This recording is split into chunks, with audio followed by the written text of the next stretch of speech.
Bien, vamos a continuar.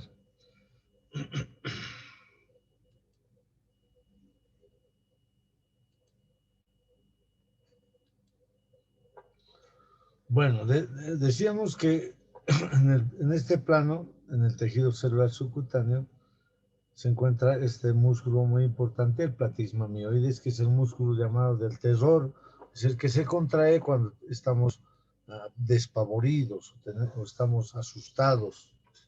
Así es. Luego hemos hablado del músculo y una vez que abrimos el músculo vamos a llegar. Aquí hemos seccionado el esternocleidomastoideo, aquí arriba y aquí abajo. Y entonces hemos separado el músculo. ¿Qué tenemos? Aquí en esta región, ¿qué vamos a ver? La arteria carótida que estamos observando, la vena yugular interna, la rama descendente del hipogloso aquí y atrás está el vago. O sea, a esto se conoce con el nombre de al paquete neurovascular carotidio. Es decir, aquí vamos a encontrar al paquete neurovascular carotidio, que está formado, pues, reitero nuevamente, por la arteria carótida primitiva, la vena interna. En el ángulo diedro anterior se encuentra descendiendo esta rama que es la rama, aquí está, esta es la rama descendente del hipogloso, así es, la rama descendente del hipogloso. Y en el ángulo diedro posterior, aquí se ve, aquí está, es el vago, el décimo par canal. Estos cuatro elementos forman el paquete neurovascular carotidio de esta región. Entonces, vamos a estudiar cada uno de estos elementos. Vamos a empezar por la arteria carótida. La carótida, la carótida, tanto derecha como izquierda, tienen distintos orígenes. Vamos a empezar por aquí, jóvenes. Vamos a estudiar el corazón más adelante. Ya les he pedido que para su momento tienen que conseguir un corazón de cerdo, que es el más parecido al tamaño y a la forma del corazón del ser humano.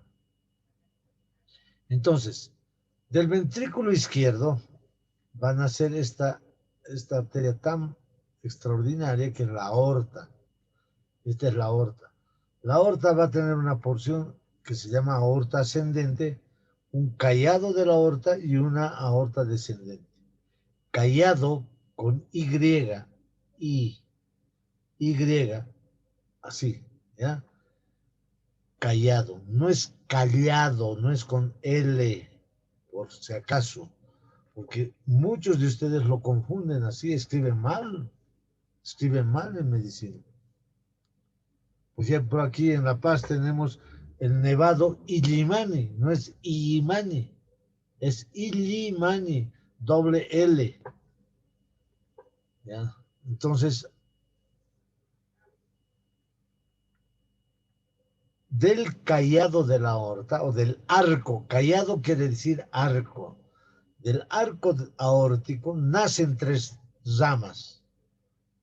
Una rama derecha, que es el tronco arterial, aquí hay que aumentarle, tronco arterial brachiocefálico.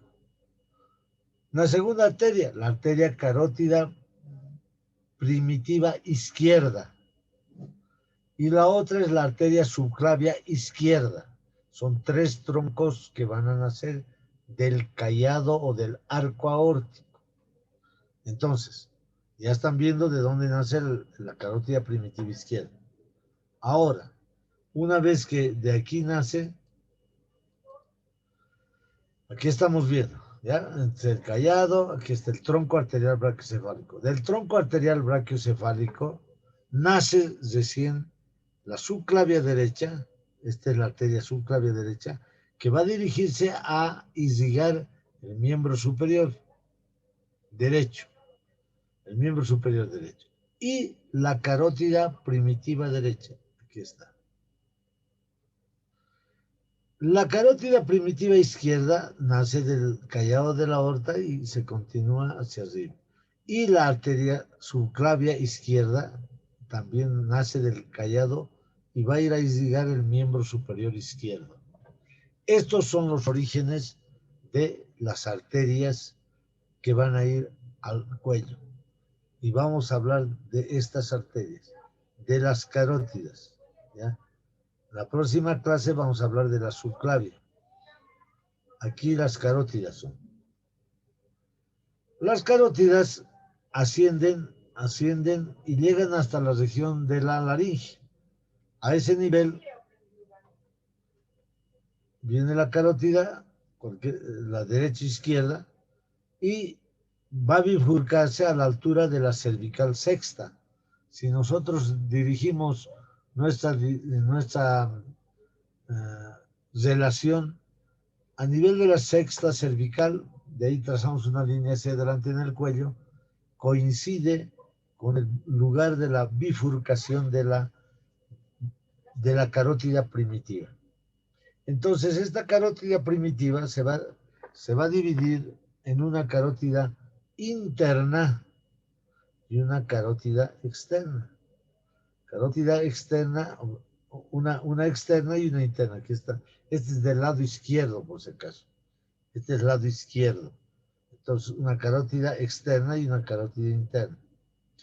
Pero en esta bifurcación vamos a encontrar una dilatación. Vemos una dilatación. Esta dilatación se llama seno carotidio. ¿Ya? El seno carotidio. ¿Qué importancia tiene el seno carotidio a nivel de la bifurcación de las carótidas? A este nivel, en el seno carotidio vamos a encontrar dos elementos importantes. Uno son los varos receptores y los quimiorreceptores. ¿Cuáles son las funciones de estos elementos? Los quimiorreceptores son los que regulan la presión arterial cuando existe dentro del organismo sustancias químicas y son reguladas a este nivel la presión arterial gracias a estos estímulos químicos. Y los varoreceptores son los que permanentemente controlan normalmente la presión arterial. ¿Cuánto es la presión arterial normal que tenemos? Es de dos rangos tenemos. Uno que corresponde a la presión sistólica, y otra a la presión diastólica. La presión sistólica es la presión mayor. Por ejemplo, cuando medimos la presión, y a esto también yo les pido, jóvenes, con anticipación, ya para la región, para cuando nosotros estemos en corazones, ya tienen que conseguirse un fonendoscopio, un tensiómetro, jóvenes. Fonendoscopio para escuchar los latidos cardíacos y un tensiómetro para medir la presión. Eso ya deben tener, eso ya tienen que conseguirse, jóvenes, porque vamos a ejercitar ese tipo de trabajo. ¿Ah? Porque vamos a hacer una práctica. Y en la práctica, ¿qué les voy a pedir? Yo sé que no viven solos. Sería rarísimo que vivan solos. Va a haber siempre una persona con la que están en su casa. Van a invitarles y delante de mí van a medir la presión a esa persona. Tienen que saber medir la presión arterial. Tienen que saber auscultar el corazón. A esas personas. Se consiguen ahí una persona que esté con ustedes. Puede ser su mamá, su papá, puede ser su hermano, puede ser lo invitan a su amiga, a su amigo, no sé quién estará, pues. Alguien siempre va a haber en su casa. Entonces voy a invitarles para que ustedes, delante de mí, aquí mediante la parte de video, de la cámara, diré, puedan demostrarme que saben medir la presión arterial, que saben tomar el pulso, que saben auscultar el corazón. Esa es la práctica, jóvenes. Con anticipación estoy diciendo. ¿Cuándo será? El próximo mes seguramente.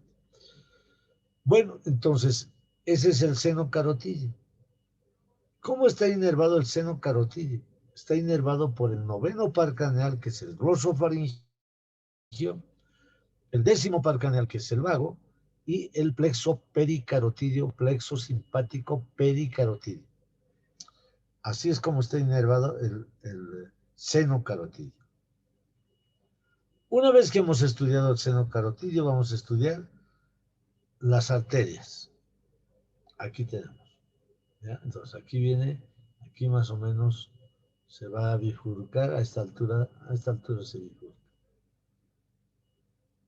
Entonces, aquí estamos viendo dónde se debe tomar el pulso de la arteria carótida. Esto tienen que saber también. Este es el esternocleidomastoideo, y con estos dos dedos, índice y medio, con los dos dedos, índice y medio, los pulpejos de los dedos índice y medio, es decir, con el pulpejo, este es el pulpejo de los dedos, con el pulpejo de los dedos índice y medio, colocan aquí, delante del borde anterior del esternocleidomastoideo, en la parte media, ahí colocan, y ustedes ahora mismo pueden hacerse la prueba. Ahí se toma el pulso carotídeo. Ligeramente se desplaza el músculo y ahí encontramos jóvenes. Este es el punto llamado punto carotídeo, del pulso carotídeo. Ahí están, miren, puede ser un poco más arriba o puede ser un poco más abajo, pero se toma el pulso carotídeo. Se siente. Esto corresponde a los grandes pulsos arteriales del cuerpo humano. Bien, entonces, aquí se bifurca la arteria carótida primitiva en interna y una externa. Este es el lado derecho. La carótida interna asciende y se introduce al agujero que da paso al conducto carotídeo en la cara posterior inferior del peñasco. Y ahí se dirige por el sifón carotídeo y llega hasta el cerebro. Por lo tanto, ahora no vamos a estudiar a la arteria carótida interna. Además, en el cuello la carótida interna no da ninguna rama. La carótida interna no da ninguna rama. Aquí vamos a estudiar la arteria carótida externa, que es esta. Para empezar, la carótida externa inerva toda la cara, así nomás es, toda la cara. Y vamos a ver cómo irriga. Entonces la carótida externa va a empezar dando varias ramas colaterales. ¿Ya? Antes de eso quiero decir, ¿dónde lo vamos a encontrar? Aquí. Aquí vamos a encontrar la carótida externa. En este triángulo, ustedes ven un triángulo aquí, formado por dos venas y un nervio. ¿Qué se llama este triángulo? Este triángulo se llama triángulo de Farabé. Triángulo de Farabé. ¿Cómo está delimitado ese triángulo de Farabé? Hacia arriba por el nervio hipogloso, 12º par craneal. Hacia atrás por la vena yugular interna. Y hacia adelante por el tronco tirolinguofacial. Tirolinguofacial. Esa es la vena. Al medio vamos a encontrar la arteria carótida externa y ahí en este triángulo va a dar todas sus ramas, ¿ven? Todas sus ramas. Vamos a ir hablando cada una de ellas. Bien. La primera rama es esta, la arteria tiroidea superior. A pesar que varias de estas ya las hemos estudiado, se van a dar cuenta. La tiroidea superior, por lo tanto, ya saben, es rama de la carótida externa. Aquí estamos viendo la tiroidea superior desciende aquí, va a dar sus ramas interna, externa, posterior, que ya saben, esa es la primera rama de la arteria carótida externa. ¿Ya? La segunda rama es la arteria lingual. Aquí está la arteria lingual. La arteria lingual se dirige hacia la base de la lengua, hacia la parte posterior, y va a dar sus ramas, ya también hemos estudiado, la dorsal de la lengua, la sublingual y termina como ranina. Así es. Hemos hablado de la arteria lingual. De la que no hemos hablado ha sido de esta arteria, de la arteria facial. A ver, vamos a ver la arteria facial. Aquí está, ¿ven? Esta es la lingual, la que va a dar sus ramas tonsilar, la dorsal de la lengua, la sublingual y la arteria ranina que viene como arteria profunda primero y luego la arteria ranina. Y aquí tenemos la arteria facial. Entonces, la siguiente rama de la arteria carótida externa es la arteria facial. Aquí estamos viendo. La arteria facial se dirige hacia afuera, va a encontrarse y ustedes pueden palparse con estos dos dedos, índice y medio, del ángulo ogonion, pálpense jóvenes, dirigen hacia adelante más o menos 1,5 centímetros del ángulo ogonion. Ahí hay una pequeña muesca, o se llama también ligera escotadura. Ahí palpen, jóvenes, por esa escotadura está pasando la arteria facial y ahí pueden palpar el latido de la facial. Ojo, les estoy dando dónde van a palpar las arterias. Porque si no saben esto, jóvenes, yo los voy a evaluar. Tengo que evaluarlos, jóvenes. Aquí se palpa la arteria facial. Y asciende la arteria facial luego por la cara externa de la mandíbula, ¿no?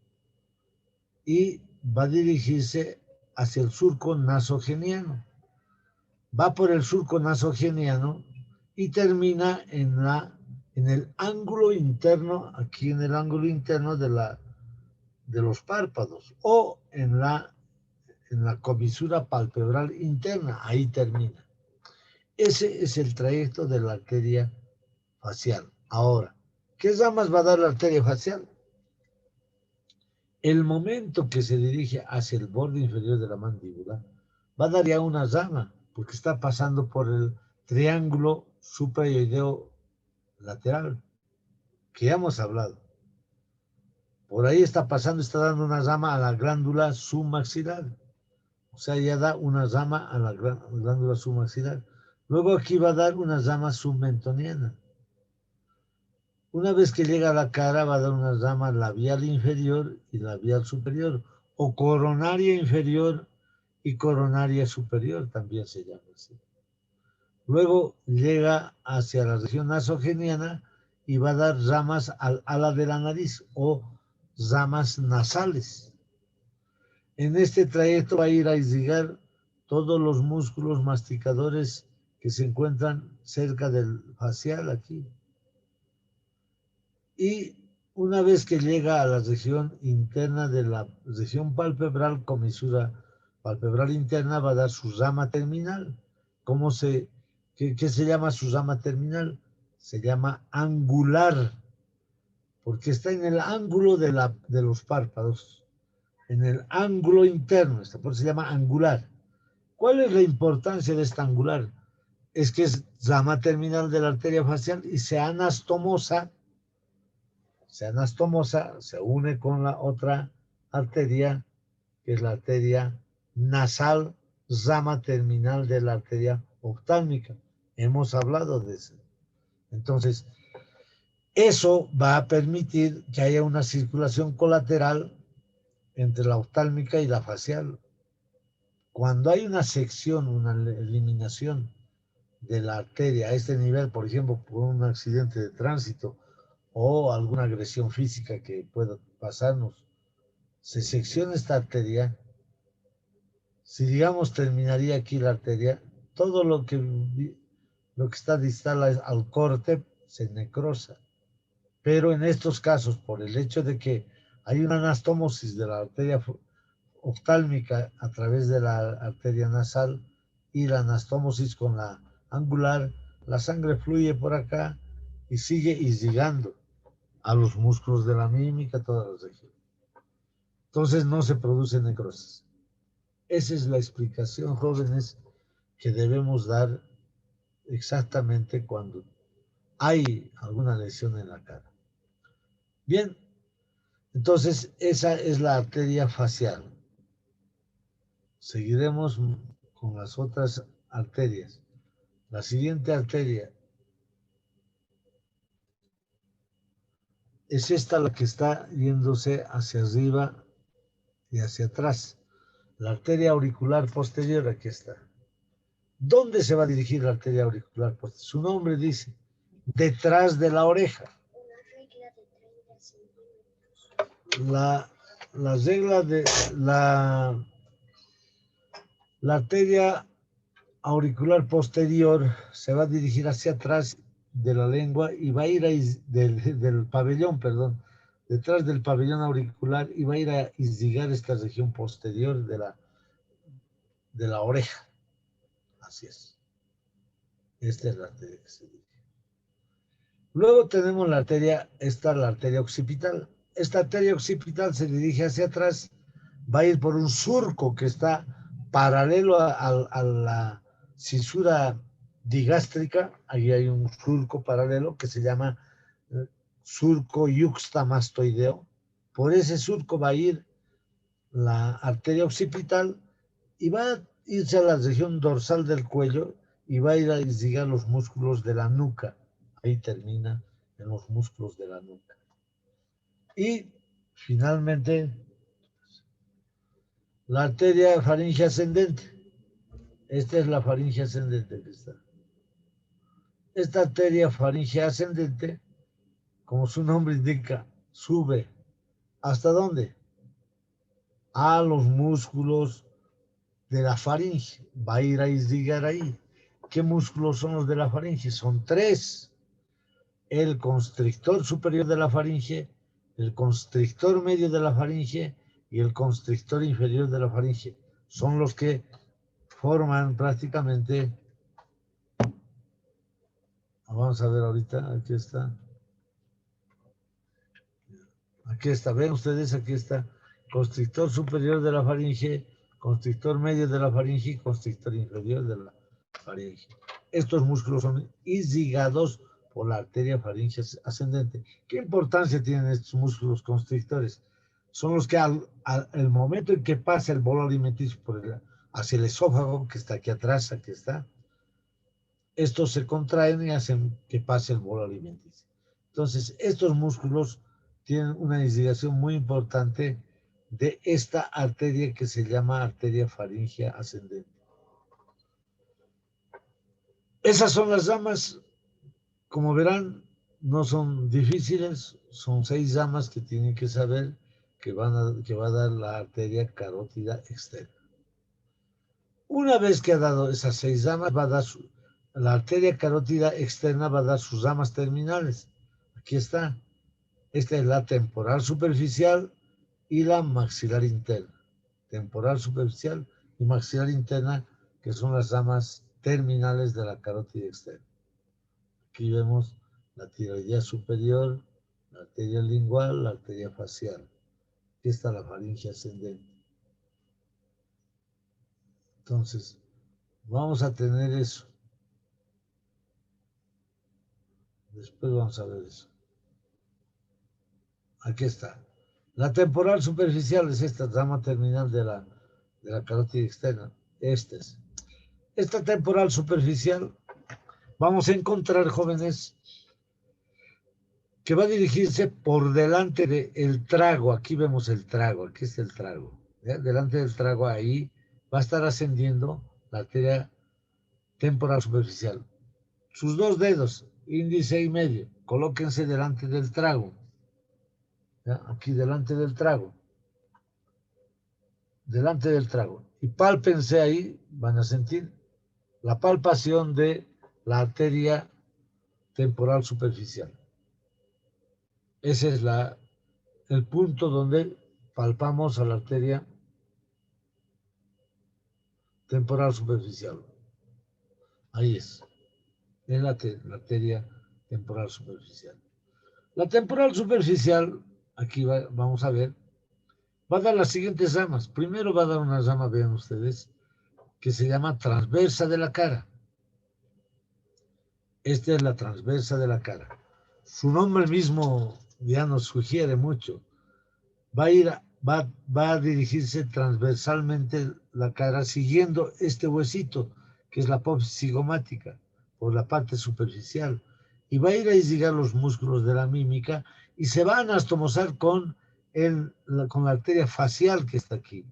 Se anastomosa con la arteria facial. Entonces la facial se va a anastomosar con la oftálmica y con la temporal superficial en la cara y con la angular. Sigue ascendiendo la arteria temporal superficial y va a dar, ya hemos dicho, irriga el pabellón auricular. ¿Ven? Está dando la irrigación. Va a irrigar la parótida que está aquí también. ¿Ya?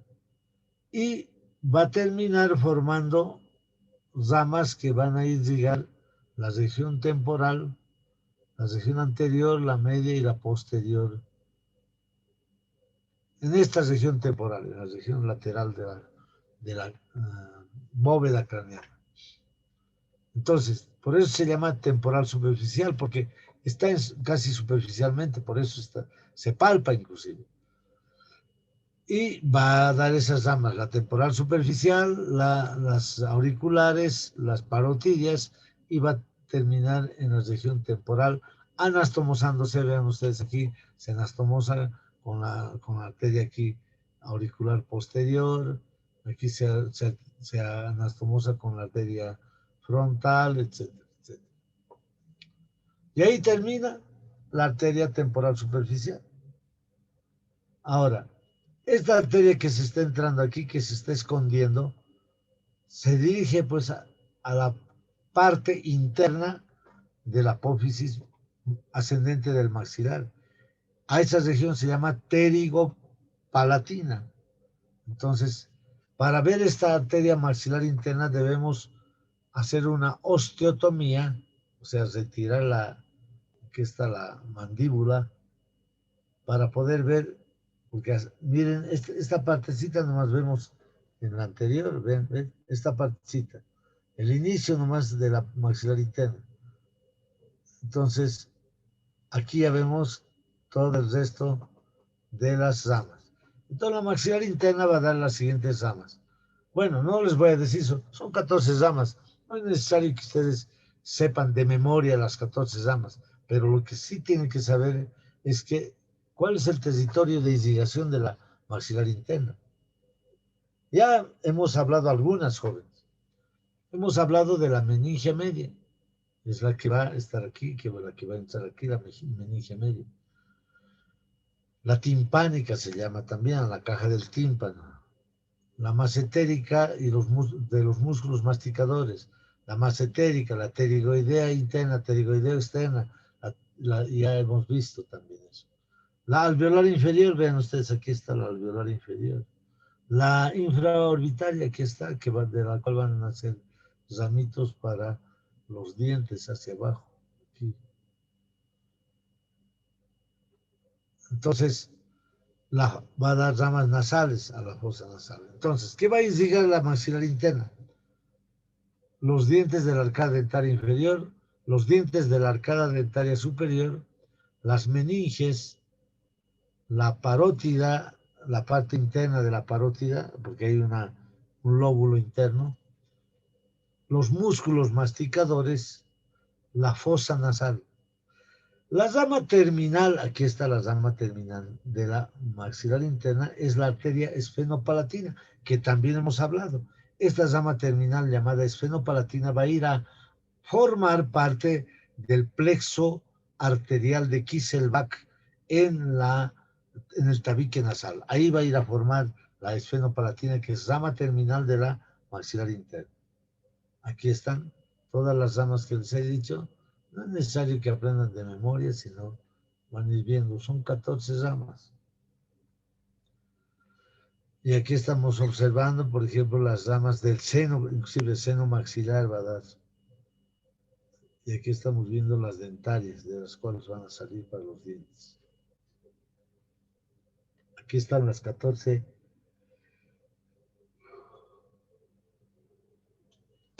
ramas, y aquí está el agujero esfenopalatino donde da la rama terminal que se llama arteria esfenopalatina, que va a ir a formar el plexo de Kieselbach. Bien, hasta ahí entonces las carótidas, hasta ahí las carótidas. Ahora vamos a complementar con la yugular interna. Es bien sencillo esto. La yugular interna va a recoger sangre del cerebro, va a recoger sangre de la cara y de la bóveda craneana, de todas las partes blandas de la bóveda craneana y de la cara. Estamos viendo, aquí son ramas que llevan los nombres de las arterias también, ¿no? Frontales, temporales, occipitales. Aquí tenemos la arteria facial, aquí vemos aquí está la maxilar interna, llevan los nombres de las mismas arterias. Esto es solamente para recordarles del triángulo de Farabee, donde se encuentran las ramas de la arteria carótida externa. Aquí están los límites y todo eso. Hemos visto esto. Esto de la yugular interna. La vena yugular interna, ¿dónde va a nacer? Nace en el golfo de la vena yugular interna. El golfo de la vena yugular se encuentra en la cara posterior inferior del peñasco.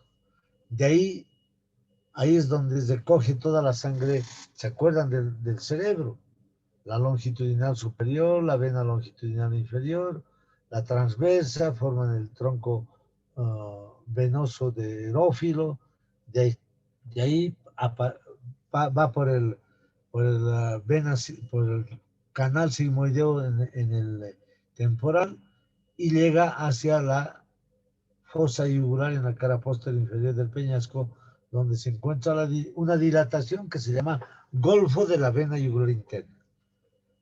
Una vez que ha llegado al golfo, de ahí desciende por aquí, ven ustedes, aquí está apareciendo, la vena yugular interna se dirige al lado de la carótida primitiva, que es esta.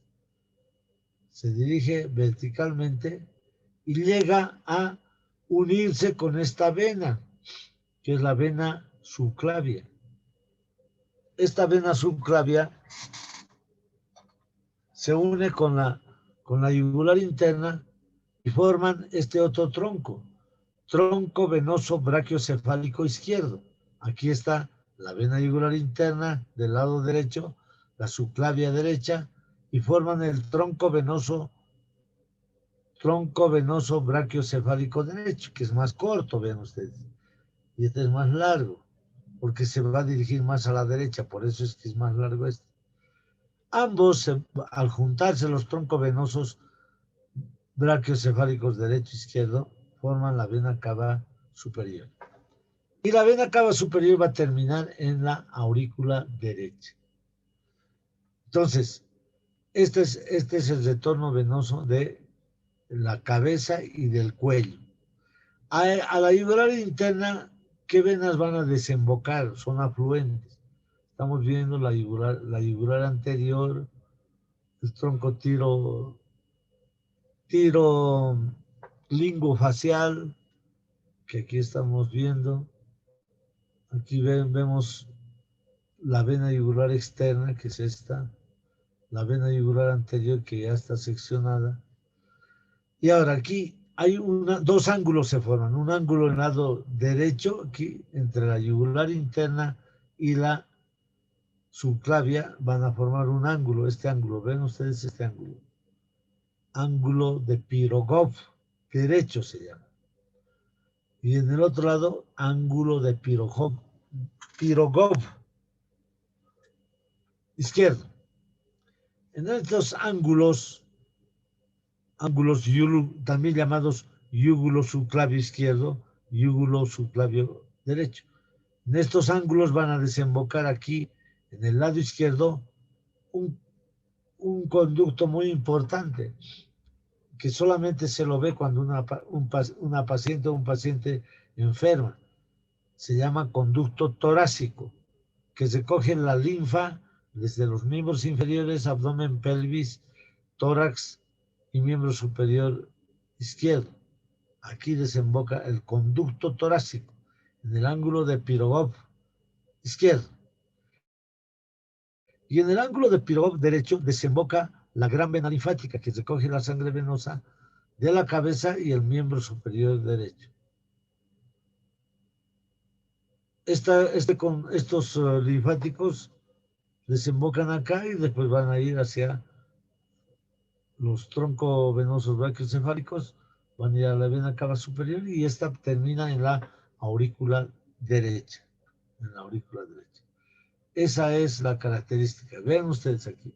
Y después la rama descendente del hipogloso que está en el ángulo diedro anterior y el nervio vago que está en el ángulo diedro posterior formado por la arteria y por arteria carótida y por la yugular interna, vamos a estudiar cuando hablemos del noveno, décimo y 11º partenal.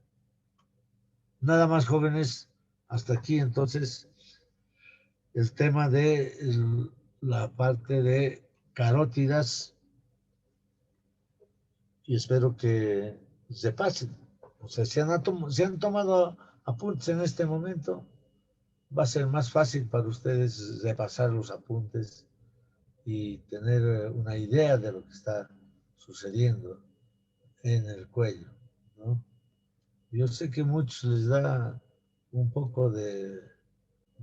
yo no creo flojera, pero una persona que tiene poca actividad física es bradiquinético. Necesitan algo para que se muevan. Y eso es tomar unos jugos de fruta, tomar aire, hacer un poco de gimnasia, todo eso van a recuperarse. Nada más, jóvenes, y nos vemos entonces el día miércoles con la evaluación todavía de cuello y el próximo sábado con laringe. Y vayan buscando fonendoscopio y tensiómetro, jóvenes, para nuestras clases posteriores. Prácticas voy a tomarles con una persona que se consiga. Desde ahora vayan a tramitar una persona de la familia, a alguien que esté a su lado para que le examine a ustedes. Nada más, jóvenes, nos vemos el día miércoles. Hasta luego, doctor. Tengan un buen fin de semana. Chao, chao.